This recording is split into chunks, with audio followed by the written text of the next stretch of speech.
बिस्मिल्लाहिर्रहमानिर्रहीम। अस्सलामुअलैकुम। इल्म की बात की नई वीडियो के साथ राव कमर रिजवान तमाम दोस्तों को खुशामदीद कहता है। दोस्तों, जैसा कि आप जानते हैं, चंद दिनों से चाइना के शहर वुहान में फैलने वाला कोरोना वायरस हजारों लोगों की जान ले गया है। अब तक 500 से जायद लोग अपनी जान की बाजी हार चुके हैं, जबकि चाइना से बाहर सिर्फ 2 हलाकतें हुई हैं, एक फिलिपाइन में और एक हांगकांग में। चाइना ने अमेरिका पर इस बात का इल्जाम लगाया है कि बायोटेक्नोलॉजी को इस्तेमाल करके अमेरिका ने चाइना में कोरोना वायरस को फैलाया है, जिसकी वजह से हजारों लोग मुतासिर हुए हैं। अब तक 500 से जायद लोग जान की बाजी हार चुके हैं।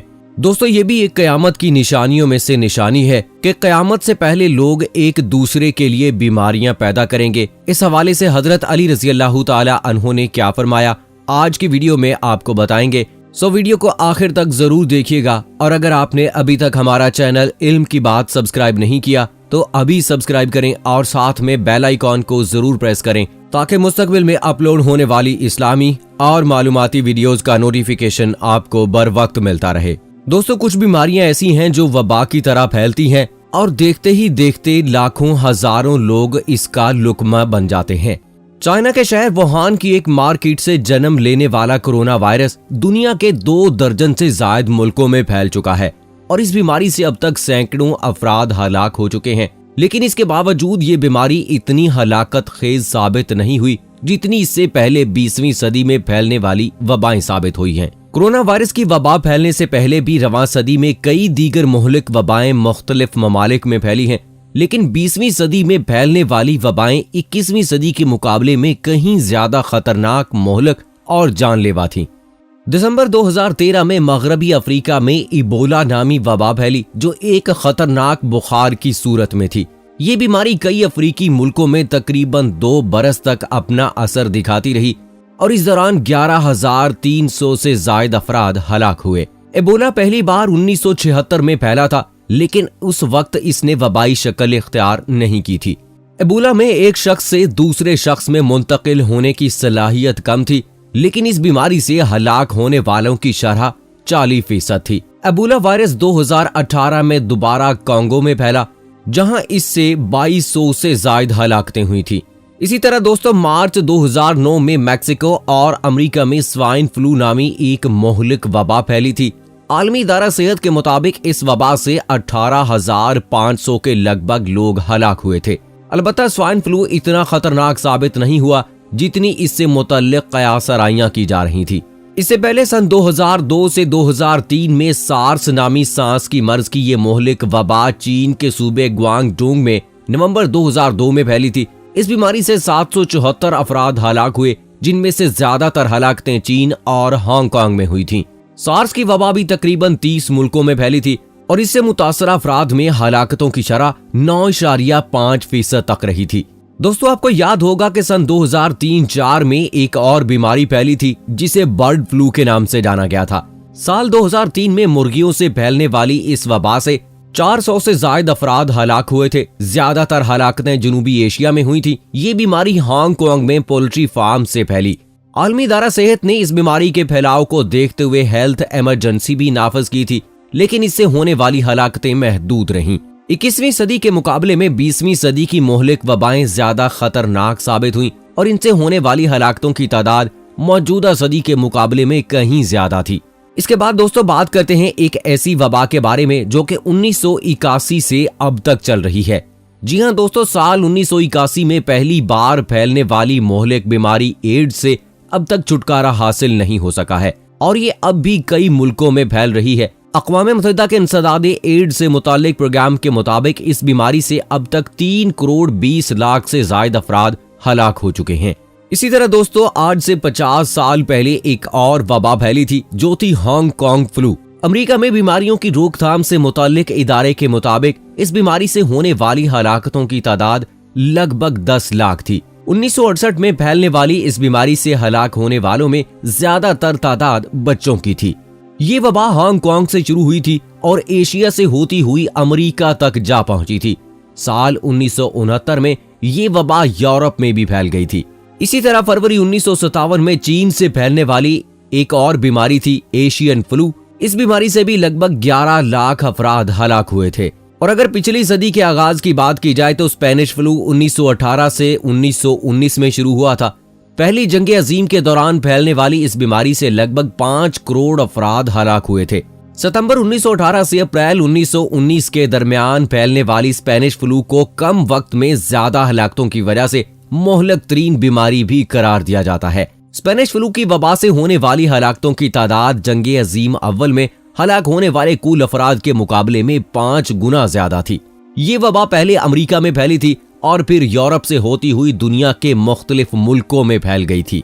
और इसी तरह दोस्तों अब चाइना में जो कोरोना वायरस फैला हुआ है, इस हवाले से भी इंकशाफात सामने आ रहे हैं और इनडायरेक्टली चाइना ने और उसके बाद अब रूस ने भी इस बात का इल्जाम आयद किया है कि अमेरिका ने चाइना के सुपर पावर बनने के डर से बायोटेक्नोलॉजी का इस्तेमाल करते हुए चाइना में कोरोना वायरस की वबा को फैलाया है। दोस्तों क़यामत की निशानियों में से ऐसी ही एक निशानी के बारे में हजरत अली रज़ियल्लाहु ताला अन्हु ने फरमाया था कि लोग क़यामत से पहले एक दूसरे इंसान में इस तरह की बीमारियां फैलाएंगे। हजरत अली रज़ियल्लाहु ताला अन्हु की खिदमत में एक शख्स हाजिर हुआ और अर्ज करने लगा, या अली, क़यामत से पहले इंसानों का वो कौन सा अमल होगा जो अल्लाह की नाराजगी का सबसे बड़ा सबब बनेगा? हजरत अली रज़ियल्लाहु ताला अन्हु ने फरमाया, क़यामत से पहले इंसान को बीमार करना शुरू हो जाएंगे। तो वो कहने लगा, या अली, वो कैसे? तो हजरत अली रज़ियल्लाहु ताला अन्हु ने फरमाया, आखिरी जमाने के लोग नफरत, हसद, लालच और मुनाफकत में इतने आगे बढ़ जाएंगे कि वो इंसानों से लड़ने के लिए तलवार, नेज़े, भाले का इस्तेमाल नहीं करेंगे, बल्कि अजीब अजीब बीमारियों को पैदा करेंगे और मुख्तलिफ शहरों और इलाकों में इन बीमारियों को फैलाने की कोशिश करेंगे ताकि इन बीमारियों में वो लोग घुट घुट कर मर जाएं और किसी को मालूम भी ना हो कि इन लोगों को किसने मारा है। और ये वही अमल होगा जो अल्लाह के नजदीक सबसे ज्यादा नाराजगी का सबब बनेगा। तो वो कहने लगा, या अली रज़ियल्लाहु ताला अन्हो, अगर उस दौर में इंसान इन बीमारियों से बचना चाहे तो क्या करे? तो हजरत अली रज़ियल्लाहु ताला अन्हो ने फरमाया, उस दौर में इंसान दौलत के नशे में इतने पस्त हो जाएंगे और ऐसी ऐसी चीजें बनाना शुरू कर देंगे जो इनके माहौल को आलूदा रखेगी। अगर उस दौर के लोग सफाई को मुकद्दम रखें और ऐसी जगह पर रहना शुरू कर दें जहां ज्यादा दरख्त हों और मट्टी के बर्तन में पानी पीना शुरू कर दें, अपने पानी को मट्टी के बर्तन में रखना शुरू कर दें और रखा हुआ खाना कम कर दें, तो अल्लाह उन्हें इन हजारों बीमारियों से अपनी पनाह में रखेगा। तो दोस्तों आजकल हम देखते हैं कि अपने इर्द गिर्द का माहौल कितना आलूदा है, फिजाई आलूदगी है, माहौल भी आलूदा है, दरख्त बहुत कम है जिस वजह से साफ और शफाफ सांस लेने से हम कासिर हैं और यही वजह है कि बहुत सारी बीमारियां जो हैं वो फैल रही हैं। ग़िज़ा का सही इस्तेमाल नहीं है। अल्लाह ताला ने मुसलमानों पर बड़ा एहसान किया है कि हलाल और हराम का फर्क वाज़े कर दिया है। हम हलाल चीजों का इस्तेमाल करते हैं और अल्हम्दुलिल्लाह बहुत सारी बीमारियों से बचे रहते हैं, और कुफार जो हराम और हलाल का फर्क महसूस नहीं करते, जैसा कि चाइना, अमेरिका, रूस और बहुत सारे ममालिक में बिल्ली, चूहे, कुत्ते, सांप, चमगादड़ और खंजीर जैसे जानवर का गोश्त खाया जाता है। इसीलिए हर वबा तकरीबन इन्हीं ममालिक से फैलती है। अभी वीडियो के आगाज में मैंने बहुत सारी वबाएं आपको ऐसी बताई थी जो कि फैली, उनमें से ज्यादा का ताल्लुक जो है वो चाइना से था या फिर अमेरिका से था। तो यही वजह है कि सफाई का ख्याल ना रखना, सही चीजों का इस्तेमाल ना करना, माहौल का आलूदा होना, गलीज चीजों का खाना, यही सबसे बड़ी वजह होती है बहुत सारी वबाओं को फैलाने का। और अब जिस तरह से चाइना और रशिया ने इस बात का इल्जाम अमेरिका पर लगाया है कि बायोटेक्नोलॉजी को इस्तेमाल करते हुए अमेरिका ने चाइना में कोरोना वायरस को छोड़ा है, तो हजरत अली रज़ियल्लाहु ताला अन्हो का ये कौल यहाँ पर सादर आता है कि क़यामत के करीब लोग एक दूसरे को नुकसान पहुँचाएंगे, एक दूसरे को मारेंगे, कत्ल करेंगे, जिसमें तलवार, नेज़े, भाले का इस्तेमाल नहीं किया जाएगा, बल्कि ऐसी बीमारियां पैदा की जाएंगी कि जिससे लोग घुट घुट कर मरेंगे और किसी को इल्म भी नहीं होगा कि उनको किसने मारा है। और आज हम देख रहे हैं कि कोरोना वायरस के जरिए से लोग घुट घुट कर मर रहे हैं। दोस्तों अल्लाह ताला का शुक्र अदा करते हैं कि अल्लाह ने हमें मुसलमान घराने में पैदा किया, हमें वो शऊर दिया कि हम सही और गलत की तमीज कर सकें। अल्लाह से दुआ है कि अल्लाह हमें अपने और रसूल अकरम सल्लल्लाहु अलैहि वसल्लम के बताए हुए तरीकों के मुताबिक जिंदगी गुजारने की तौफीक अता फरमाए, हर बीमारी, हर तकलीफ से अपनी पनाह में रखे। आमीन सुम्मा आमीन। कमेंट बॉक्स में आमीन लिखकर आप भी दोस्तों हमारी दुआ का हिस्सा बन जाइए और मुझे अगली वीडियो तक इजाजत दीजिए। फी अमानिल्लाह।